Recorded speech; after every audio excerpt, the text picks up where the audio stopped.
Hey Taurus, welcome. What I'd like to do for you now is a 3-card spread. Recent past, current situation, and moving forward, with a couple of clarifiers, and finally, an oracle card. So, what I feel like is happening here in the recent past is there's some kind of delicate dancing around a situation in which someone or something needs some space or some distance or some time to recoup. It feels like there has been a past action or past event that has left someone needing to withdraw for a period of time. And it's almost like a very measured thing. Now, I don't know if this is someone external to you who is perhaps trying to gauge whether or not they need to give you more time alone, or perhaps this is something that you have been trying to assess, like someone needs to be given a timeout. Maybe you're waiting on a situation to change and it's like you're not sure if you need to make some action, make something happen.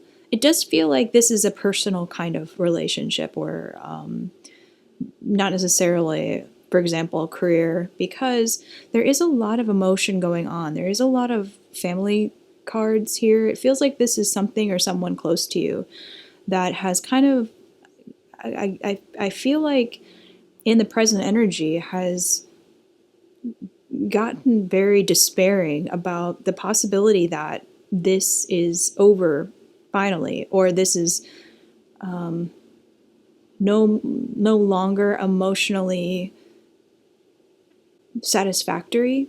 It feels like someone is very concerned that they're not sure if they gave you or you gave something else enough space, or not enough, or too much, and someone has moved on. And in the future position, these two are quite contrasting cards here, with the 10 of Cups and the 5 of Cups. Now, the 5 of Cups is usually about grief or devastation or despair, and the 10 of Cups is quite the opposite. It's the happy family card. And I really feel like there's something here going on that is causing someone a lot of stress about where they stand with another individual. Perhaps this even is a family situation, like there's some kind of detachment or fear that perhaps they're not going to get there happily ever after, or what they believed was their reality is being a little bit undermined here.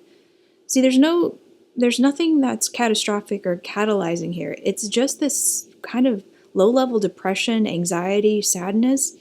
Now, not to undermine those feelings, but they're not always a reality. Sometimes they're just a perceived reality, and they can be extremely stressful and painful, but it's not necessarily reflecting how things are going to go or how things really are. It's just maybe anxieties are coming up.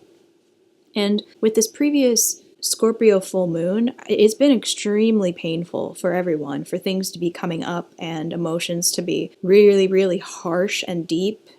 And so this could just be a reflection of that. This doesn't necessarily mean things are going terribly.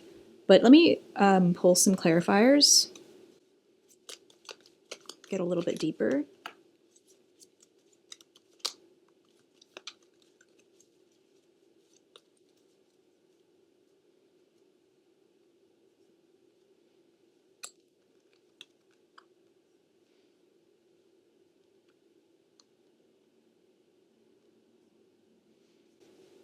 It's like with the Hierophant here, there is some kind of, I feel like it really is a deep shift in a belief system. Or it's like there's something that is truly fundamental to your identity that feels quite uncertain. And with the 3 of Swords here in the present, it's just like this acute, painful anxiety about the loss of something.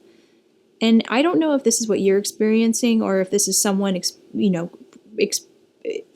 feeling this for you. But the Hierophant is a really strong indication that this is an underlying thread in your story.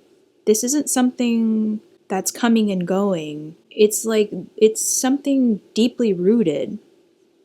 And I really feel like this is an unnecessary anxiety. Like this is not necessarily a necessary grief. Now, the Emperor coming here I feel like there is a need to collect yourself and get action oriented and become much more assertive and strong, and perhaps kind of get a grip on what you're feeling here. Like there's something about needing to acknowledge that this is perhaps a vulnerability or a shadow side that you're feeling.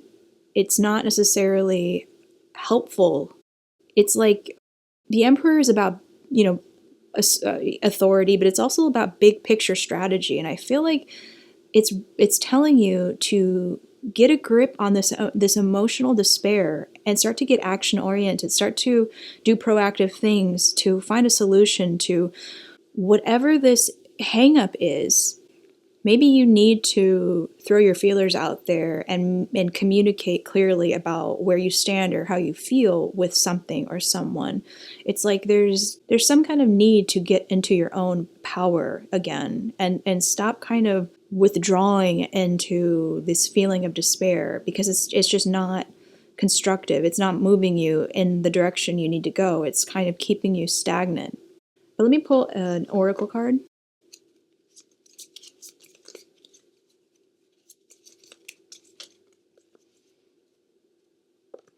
The Assassin, ruthless conviction.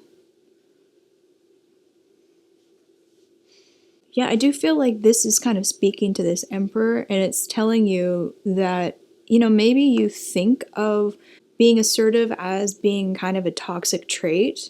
And, there is a shadow side to the Emperor, no doubt about it. That it can be dictatorial, it can be domineering, but there's a light side and a positive side to being strong and assertive and communicative and strategic and making the world bend to your will. And I feel like you need to shift back into a proactive mindset. You need to take control of your life, take control of the situation to get it to turn around, because it feels like no one else is and it has stagnated. And there's no shame in taking command. And I will say that I think a lot of people, perhaps a lot of people who are not speaking up or who are not communicating at this time, who have been taking a time out, they might actually genuinely appreciate you taking the initiative. And perhaps they're feeling something of this similar despair, or feeling left out, or not feeling like they're communicated with properly, not knowing where they stand. And if you can take that initiative, perhaps this entire situation can reboot in a positive way. So that's what I got for you. Thank you for joining me, and I hope to see you again. Take care.